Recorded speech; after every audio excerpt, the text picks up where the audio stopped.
Welcome to the Queer Witch Project, your resource for all things queer and witchy. I'm Damona Peacock, a fabulous non-binary, neurodivergent, ordained queerdo with a hyperfixation for symbolism, cycles, and patterns. And I'm Moon Kitty, a queer femme poly kitchen witch, and I'm a proud geek. Today's topic is summer solstice and pride.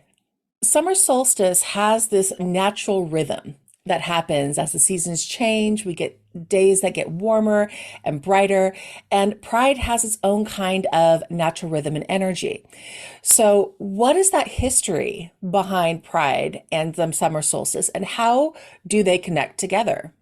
As a queer person, assuming I can speak on this a little bit, for some reason, like pride and summer solstice, like the vibe of summer seemed to me to be one and the same or to go hand in hand. I don't know if other people experience it like this, but like thinking about what the vibe of summer is like road trips or barbecues, gatherings, community events, and so much like there's so many things going on where you're actually like getting out and seeing people, getting outside. And I feel like I know that pride falls when it does because of the history of Hmm. Stonewall Riots, which we'll talk a little bit about. But I also kind of feel like summer, the essence of summer had her own kind of hand in the perfect timing of everything. What do you feel like how those two connect? A lot of what you're saying is very similar. It's in the same way. You feel the energy, the warmth, and the fire that comes out at solstice, summer solstice, and it's just that energy that you get that just makes you want to do something. And as queer people, we have been held down and held back in so many different ways that this idea of being able to step out into that sunlight, into that fire energy, and all that vibrancy, I think ties really well with that summer solstice energy. So it may be coincidence, it may be divine intervention, it may be divine concept, whatever you want to call it. But the fact that pride and summer solstice are in the same month, they link together, I think it's really there are underlying reasons behind it. And that's what's really fascinating. And that's kind of what I know we wanted to talk about a little bit more here. In that history of the Pride riots, we know that it started with Stonewall. So what is the astrological significance or the numerology? 'Cause I know your expertise is more in numerology, and we're both kind of learning a little bit of astrology as we're going along. I promise we will have real astrologers and real people who know what they're talking about on that topic later. But your specialty is really in numerology, and you are amazing at the constructs and putting it all together in a way that makes sense. What is the numerological significance of that Stonewall riot date, which was June 28th, 1969? Watch a numerologist struggle to do math for like 5 seconds. Sure, sure. The month is a six, 28 is a 10, I think. 8, 9, 10, yes. So 6 plus 1 and then 1969. This is going to cancel out those two nines. 6 plus 1 is a 7. Oh, that's very interesting because we're in a 7 year right now, and 1969 was a 7 year. And here we are talking about this. I love synchronicity.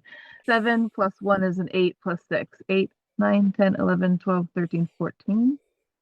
5. Okay. A 14, 5, which has some significance in numerology. Some people call it a karmic number. So 14, 5, anybody want to look up 14 in numerology? Some people call it a karmic number. I don't love calling things karmic anything, but sometimes people with like life path 14 is seen to have been brought some extra challenges into their life. So you could imagine, and as a 14-5, that number, that day was already set for, is already kind of speaking to a long history. And we talk about, oh, it started with the Stonewall riots, but truthfully, that was where it sparked. Right. We didn't start the fire, and I don't know how much more I can say without having to pay royalties, but you know what I'm Right. saying. It was always So burning. it was always burning. It's been burning. And there was a lot of significant protesting and pushback. And you have to think about 1969. Right. It is a time of protests and pushback, and I want to say the boomer generation really kind of finding their voice for and becoming more consciously aware, and that we're inheriting this society that we've built. Which, whew, man, if somebody could remind them that now, that's a whole story. That's another Um, topic for another podcast. right? So, um, so 14. So here's the thing about the five. Hmm. We love to personify the five. This is for all you millennials out here that will understand this one, but we like to personify him as the Kool-Aid man. You know what I'm talking about? When he Hmm. busts through the wall and he goes, he just breaks the wall down. So in a 4 year or 4 day or what, the number four is about like kind of building structures and setting limitations and boundaries, which we all need. It's great. But then the five will come right along in, intentionally breaking down these boundaries, breaking down some of these limitations, these barriers, because, you know, a butterfly can't grow if it doesn't break free Hmm. from its cocoon. Right. So it's a part of the growth. So you can imagine that metaphorically, the Stonewall Riot was one giant communal coming out of a closet, that we were just so tired of being limited by what people expected us to be. And I say us as in I'm speaking about the community in general. Hmm. Limited by, the life that we were told we had to live, and the inauthentic life that ended up being. And people just broke, and they were done. They were done with the oppression. They were ready for change. And that's what a five is. So a 14-5 means there's a lot of history there. There's a lot of shit that needs to change. And this is the Kool-Aid man breaking down the walls. So numerologically, it makes so much sense that June 28th, 1969 would have already been kind of a perfect day to spark. Hmm. That kind of powder And keg. the other thing about the number five is you think about the pentagram, Hmm. the 5 points of the pentagram, which a lot of people will personify as, head and arms and legs. Like maybe I'm envisioning like the Da Vinci man. Vitruvian Man. Yeah. Five is the furthest from one and nine in the numerology cycle. It's the center. If one and nine are hyper divine, five is hyper human. Okay. Interesting. So it's perfect timing. Now, I know we're not going to dive deep into the astrological significance of it, but I know we did get some general concepts that we wanted to talk about, and all of these were some fabulous articles that we'll put down in the links, so you can go read the source material yourself and find where we got all of these kind of general things. Because again, we are not full astrologers, but we wanted to make sure that you can see that not only is there a numerological aspect to this, but there's also that astrological aspect to the significance of the date. So those will all be linked in the bio, but here's kind of an overview of what we're looking at. Well, shout out to my friend Ken who sent me these articles. Ken is an amazing astrologer. I'm going to plug him later. We're hopefully going to talk him into coming and talking to us about queer astrology rather. But he sent me these two articles to read so that I could kind of get an overview of like what was all going on in the stars and the planets during this big major cycle. And there was a lot. And I am not going to regurgitate it all because that's Ken's specialty, not mine. Obviously, you saw me just roll with the numerology of it all, but here's some of the like major significant ones that I like just right off the bat I wanted to talk about. First of all, the sun is in Cancer. Remember, I was like, it's 2 days before my birthday. This Cancerian crabby little, the sun was in Cancer. Feelings are elevated. We're in our feelings, and it's the light is being shown on them. And in this article I learned, because of course I wasn't alive back then, Uh, the day before the Stonewall riot popped off, riots, because it was days of it. The day before it popped off was Judy Garland's funeral. And I'm sure you could imagine that that added to the feelings being elevated. And a lot of people, particularly queer people who were inspired by her, Hmm. would have been feelings at this time too. Yeah, And she's it's like, definitely an icon. I don't know if you've ever experienced grief, but the way some people react to grief can be rather violent at first. Hmm. You know, people are want to be left alone, and when you're pushing their buttons and they're in their grief, watch out. Hmm. So, um, so the sun is in Cancer, and then you pop over to what the moon is doing, and the moon is hanging out with Mars over in Sagittarius. Why don't you speak on some Sagittarius, my Sagittarius friend? Right. I'm finding this amusing just because as we're talking about this, you are a Cancer very much and talking about the Cancer energy, and I am a Sagittarius, and with the moon hanging out in Sagittarius and all of that, it really is a lot about that wildfire energy. It takes a Yeah, lot to get it popped off, but once it sparks, it's really hard to contain. So if you're thinking like Aries energy is like it's a spark, it's really fast, whereas Sagittarius fire energy builds and it just takes a long time to get there, but once it goes, it's really hard to contain. And having that emotional energy from where everything was, that powder keg, the idea of 1969, which is like you said earlier, this entire era. transformative era, and then having each thing just kind of building on each other to keep moving forward. Yeah. I can definitely see how these things are kind of connecting in and how that's still relating back. And I love how you mentioned how Aries is that spark, but Hmm. then they kind of like they're not the prolonged burn like Sag is. But here's the thing. Do you know what was happening on the ascendant? No. Aries. The ascendant was sitting in Aries. So it's like it literally Aries was that spark. Aries, and then boom, you got Mars, that ruled by Aries, and yeah, they're connected. We Hmm. got Mars over here in Sagittarius, and so there's this like fire water thing. And then you have Mercury was hanging out over in Gemini. Well, Mercury is the planet that kind of rules over like communication, Hmm. and Gemini is very quick thinking and a quick action air sign. Hmm. So imagine you have this emotionally fueled fire that is getting blown on. All that oxygen. They were not going to go quietly into the night any longer. Hmm. And that's what sparked, that's what that's some of the things the planets were doing when this night sparked off that became a revolution that then became a huge celebration and community building, Hmm. you know.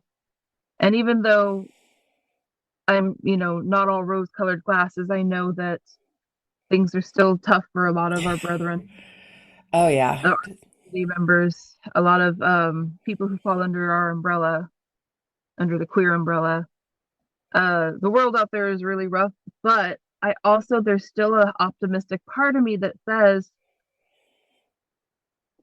that we're stronger. Our youth have a voice Hmm. earlier on. Gen Z is inspiring the crap out of me with the ability to express themselves and to speak up for social issues. Hmm. So it's like I feel like even though we're still struggling in some ways, we've also come really far. Each generation as we're learning, we're getting better. We're getting better about being expressing ourselves, who we are going forward. And I think that kind of ties into my next question, which was with this ability for us to have this more voice, this more active voice, and it has more synchronicity and more parallels into the aspects of pride and being proud of yourself and not hiding that voice anymore. So, how and what kind of, is there any sort of extra significance or parallels that happen between the idea of pride and tying it back into summer solstice. Because again, we touched a little bit on things, but that's still that idea of the generations and embracing our queerness, embracing the aspects that we have that make us different, and tying it to that energy, that magic of the summer solstice. Yeah, right off the bat, what I first thought of when you were kind of explaining this question was that when I was talking about the vibe of summer, I was said we all go outside, we Mm-hmm. all people, we're emerging, we're out. We have emerged. Spring, we emerge, and now we're just in the radiant sun, the Mm-hmm. radiance of the sun.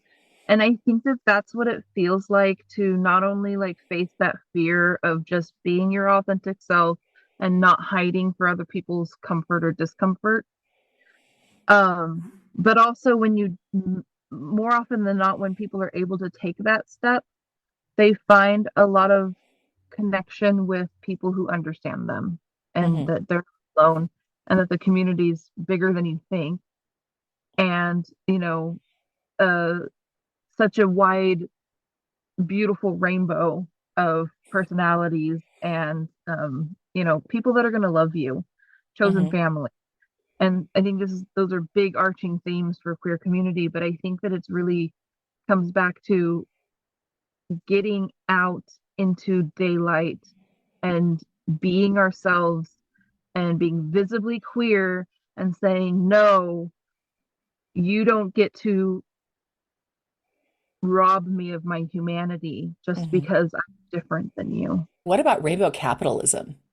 Because that whole idea of we're getting out or being colorful and vibrant is it too much? Yes and no. I mean, I will gripe about rainbow capitalism like any other, because some of it is problematic. And in the end, a lot of the companies that, sponsor Pride and, pay homage to rainbow capitalism, really their bottom line is they want to make money. Mm-hmm. Are they out there fighting the legislation that's discriminating against our community? Not always. Some maybe. I'm not saying, definitely not using any absolutes here. Bottom line, companies want to make money. At the same time, am I like a sucker for Oh. rainbow things? Yes, I am. And do I like that there's a lot of rainbow stuff available? I do. My wallet doesn't, but I do. So it's like, just like everything in life, it's kind of like you take the good, you take the bad, you take it all. And I don't know if I want to use those songs. I appreciate that very much, and I had the idea behind some of that is we've got winter solstice, which is right around Christmas time. So wouldn't summer solstice be Pride, which we're still exchanging gifts? We're shopping for that coming out. So now we are celebrating that idea of the sun and celebrating the brightness and the colors and the energy and that joy. Whereas at I said, I don't know. I'm all for if we give gifts at winter solstice to celebrate the return of the light, why not give gifts and that kind of rainbow brightness at the light's peak? 100%. Yeah. It's our holiday. Hmm. Correct me if I'm wrong, and this could be just in recent years, but I kind of feel like summer's the kickoff, Pride is the kickoff, but I don't feel like the party stops until we get all the way back into fall and Yeah. people start, going back inward, doing less events outside, less, I just kind of feel like as long as it's warm, we're gonna go out and flaunt our stuff. Yes. And I know that Pride happens in different countries in different months, so that kind of extends out some of those things too. But no, I agree. It's not just a 1 month thing anymore. It's a celebration of who we are, and being able to be colorful all summer and flaunt that brightness is really important. One of my favorite rainbow capitalism purchases was a sweatshirt that said queer all year. Yes. I'm like, we're not just, yeah, this is us. We exist. We're Hmm. here all the time. Rainbow capitalism is very, yeah, we definitely do a lot of gifting for Pride. Oh, I saw this and you had to have it. Right. This made me think of you so much. This is for you. Tying this all up, because I know we are getting towards the end and want to make sure we kind of keep going here. But so, what can we do as queer witches to put aspects of pride into our summer solstice celebrations? Because again, this whole idea behind this podcast and behind this is not only are we queer, but we are magical folk. We are witches. Everyone has different terms they choose to use. I know both you and I use the term witch, but we are magical folk. So, what can we do to infuse that pride in who we are and this concept of coming out with those celebrations that we all do or may do around the summer solstice? That is a great question. I'm thinking get all your queer folk together around a bonfire and just eat some s'mores. That sounds lovely. But I would also consider as if I had a group that I was working with that we're all based off of, queer magical Hmm. practitioners, building a ritual around uh, you know, honoring the ancestors of the Stonewall Riots and all that came before and after. All honoring the queer ancestors who, fought for our rights, Hmm. who got caught up in a pandemic that the government didn't want to address right off the bat. Veneration for those ancestors. I know we do a lot of ancestral veneration in the fall when the veil is thinning, but all of these like solstices and equinoxes, the veils are thin, right? Hmm. And we set aside a particular time and space to connect to nature and the natural cycles. Hmm. And part of that is all that came before us and built our history and made this world that we get to live in and interface with. So I would imagine maybe tying in some queer ancestral veneration Hmm. or solstice ritual or tradition. I don't know, what would you recommend, or what ideas would you have? No, I love that idea of having maybe if you have an altar, having some queer ancestors or queer ancestry history that you're acknowledging or honoring, but also keeping up the fight of day to day. What are we working at to support the gender affirming care that our trans brothers and sisters need? What are we doing to continue fighting the fight for the LGBT community so we have access to equal rights for everyone? And it's and just making it not just a passive, but what are we actually doing? Do you have additional money that you could put at it? Do you not have money, but do you have time?